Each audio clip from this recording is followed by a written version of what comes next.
So, okay, this chart, Carl Jung.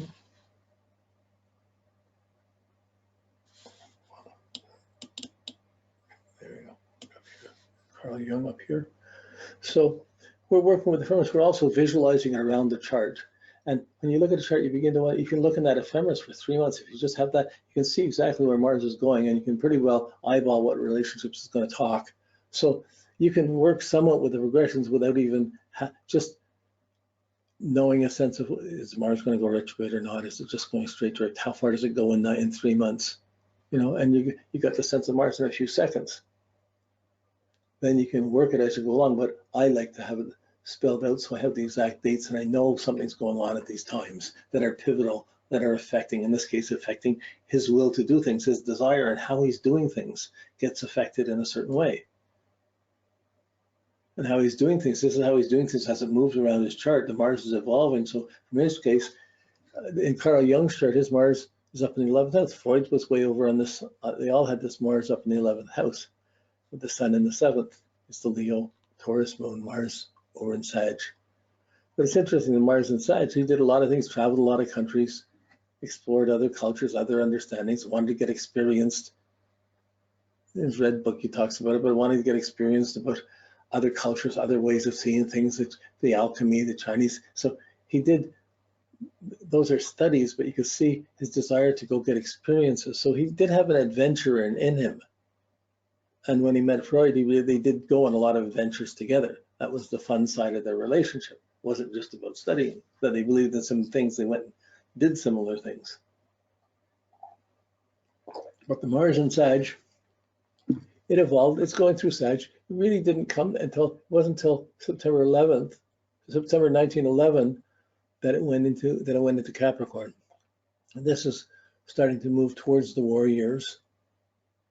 Mars was in Capricorn. And let's just see. Okay. Oh yeah. On my program, again, another point around these retrogrades I keep finding, it said that his Mars was going retrograde for the first 3 or 4 years, but it wasn't really. When I look at it, 22, it was going stationary direct as he was born, almost exactly as he was born.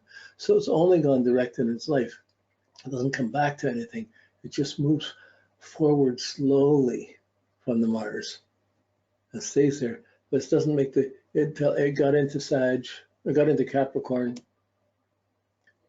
in 1911. Okay, so by 1911, this is about close to the end of his time with Freud. It's the end of his time. Until then, he was adventuring and doing things and traveling with Freud. But then by 1911, it was the end of their relationship, or beginning of the end of their relationship, and things went more serious. Like he went his own way. It went from Jupiter to traveling, to Saturn, to my career, to ambitious, and then he was more defensive and controlled in his attitude, not able to go along with the different understandings. Like the struggle of understanding between him and Freud was very much the Mars in Sag going through the winter solstice. This whole point of building up the greatest understanding of where everyone is, that greatest sensitivity, understanding around that. That was the Mars going through the solstice. That was their relationship. We got into Capricorn. What do you mean we? You know, like it's like that. Just one was practical and one was more mystical, and Freud was. He had his religious beliefs, and Freud thought it was a distraction and a weakening of his logic, and in a way it probably was, but he still took defenses, and it was Freud who pulled away from Jung because Jung was starting to spread rumors and scandals. So is that possible? I have trouble seeing Jung, but he has the Sun in the 7th house, squared Neptune, and he was fairly famous for that, causing the rumors that diminished and undermined Freud, and Freud saying that's the end of the relationship. So it looked like Freud called the end of it. Really, it had been initiated by Carl Jung. So by 1938 is the next aspect. Okay, one second. Before that, it was 1927. It went in 1927. It went into the 12th. His Mars went into the 12th house. So from that time in, It's not so much straight 11th house, friendship, traveling. It goes into the 12th house. It's a little more shadowed or challenged at this point. And then the first aspect is the opposition to Mercury in 1938. 1938. Now, again, let me just go find something here. I'm sorry. Okay, so when it squared his Mercury in 38,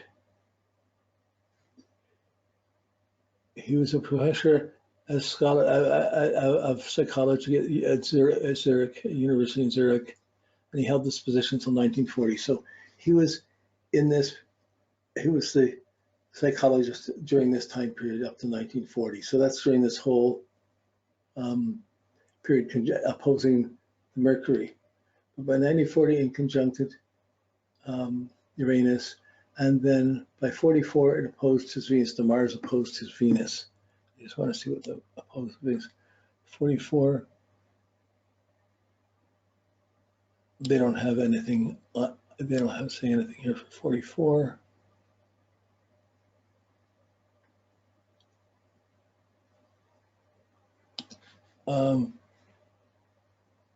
Oh yeah, so see, he was during this time period. This is a time period during the war where he was a psychologist at a concentration camp, whatever that means, and he had to spend a lot of time defending himself about that all. Later on, that's the Mars defensiveness in the 12th house. Going through 45, he wrote his book, not the catastrophe, but the ways of catastrophe. I'm not sure exactly that word, but he was writing during all this time, but at the same time, this was dark Mars in the 12th house energies. And at 40, that was opposed Mercury, opposed Venus. And then it squared Jupiter in 54. And 54, yeah, it wasn't like 52, he published his answers to Job and his tortures and his punishments. And then he wrote Mysterious Conjunctions shortly thereafter. So the writing and stuff, the Mercury, Sun, we're looking at his energy, his actions. And it's squared Jupiter. So there's struggles around what am I doing? How do I want to live? Where do I want to do? Who am I working with? What am I doing between home, between work, between different things? 54. I'm not sure when he started to build this tower. He only lived to 61. So it got past that square to Jupiter and then just had a little bit more. It never made it out of Capricorn into its ascendant. So his Mars just went through the Sag and the Capricorn. Okay, now last one. Yep, okay. Last one will be, we got Freud.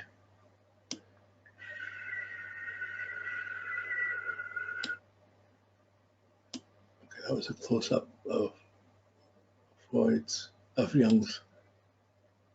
Hold for a second there. Okay, and we'll go to Freud to finish this. And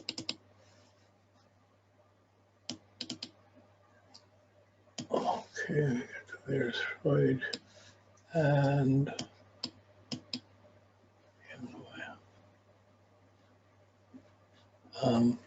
okay, let me just come out of this. And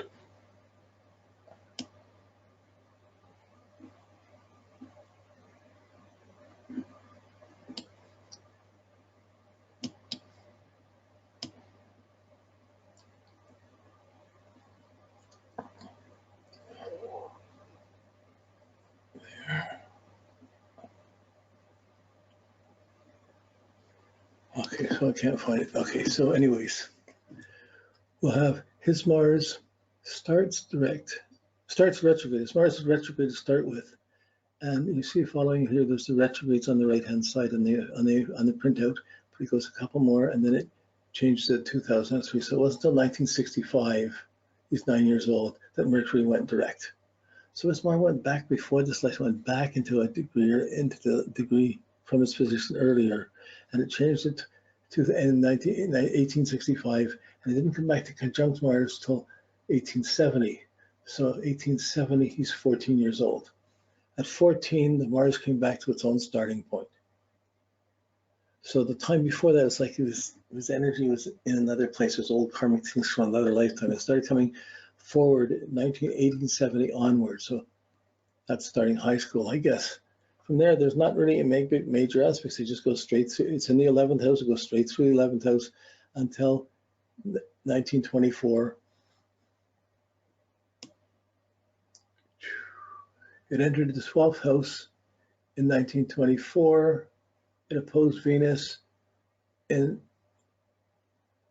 okay, it entered the 12th house and in 24. What else?